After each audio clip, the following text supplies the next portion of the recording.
A 22-year-old student, surnamed Han, returned to China from New York and unknowingly transmitted the CCP virus to more than 70 people, including patients and staff at two of the largest and busiest hospitals in Harbin City. Mr. Ling's grandmother had stayed in the same ward as one of the 70 confirmed cases. Family visits at the hospital and subsequent gatherings resulted in 6 members of Mr. Lin's relatives becoming infected with the CCP virus. Is your mother in critical condition now? Yes, she's been transferred to First Hospital of Harbin Med School.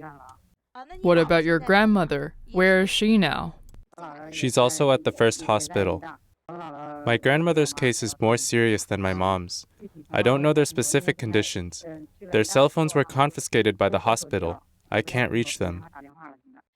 What about your grandfather? My grandfather's symptoms are mild even though he's infected too. They tested 11 people in my family, 6 of them were confirmed. My mom, grandmother, grandfather, my mom's brother and sister, and my cousin were all infected. Who contracted the virus first, your mom or your grandmother? My grandmother. She was in the hospital for a lung problem. Which hospital was that? The First Hospital of Harbin Medical School. There was a student returning from overseas.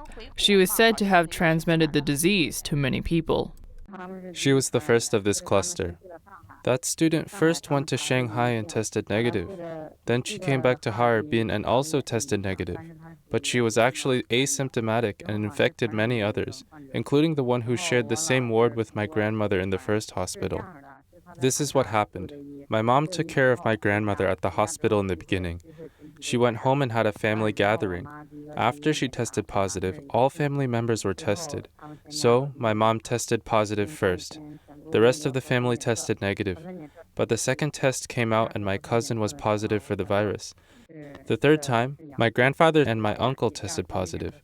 Finally, my aunt had a fever and her CT scan showed she's 90% positive for the CCP virus. The interview was conducted on April 22nd by Gu Xiaohua of the Chinese-language Epoch Times.